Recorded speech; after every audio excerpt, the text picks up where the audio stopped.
61% of Canadian parents polled say they're concerned about how social media is shaping their children's attitudes towards money. That's according to a new TD Bank survey in honor of Financial Literacy Month. Joining us this morning to discuss is VP of Everyday Advice Journey for TD Bank, Joe Moghaizel. Good morning, Joe. Hi, Mona. Thanks for having me. Thanks so much for being here. So, Joe, lots of great information that's coming out of this survey. Why is it important for parents to build financial literacy from a young age? It's a great question. So the main reason we conducted this survey is just to better understand how Canadian parents are approaching this topic with their kids under the age of 18. And specifically in this new era of digital first, digital everything. So their kids are dealing with realities that they didn't necessarily grow up with. There's lots of influence in social media and in the digital world that's helped shaping the conversation. So we wanted to better understand how they're dealing with that and what that could uncover in terms of opportunities or areas to think about and how to do better. Right. And so the survey found that nearly all Canadian parents plan to discuss digital money habits with their children, with more than half saying they're going to do that by the time their kids turn 13. So how can families build financial literacy together?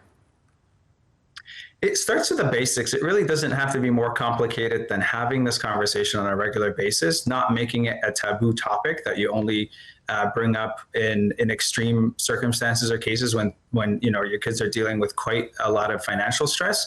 Make it part of the day-to-day conversation. I personally have kids at home. They're at a much younger age than 13, and I start with the basics of needs and wants. As you're walking through the grocery store, it could be as simple as, you would want to buy everything you can once you see it as a little kid, but the conversation starts with what is actually necessary? What do you need right now? And that needs and wants conversation is really important as you think about how kids grow up and start to budget and think about savings and investing. Right. So when it comes to what most parents say they want their children to learn, fraud and scam prevention tops the list, as it should. What tools can parents use to teach their kids about fraud prevention? There's a lot of great resources and tools available online on our website. And I also encourage parents to book appointments and come in and see our advisors in the branch.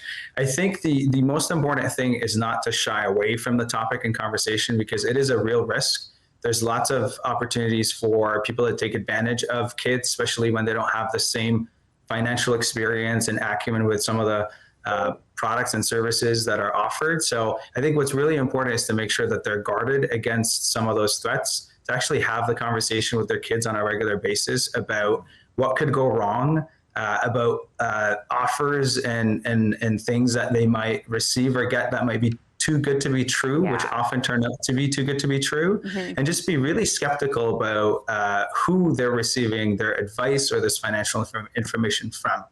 I think that's a really important trend as we think about social media. Our goal would be to make sure that parents are armed with enough financial education and awareness so that they could be their kids' biggest financial influencers, as opposed to some other source that might not align with their values and principles. Absolutely. Well, Joe, so much important information there, lots to absorb in terms of parents or parents-to-be. So thank you so much for your time with us this morning. Thanks, Mona.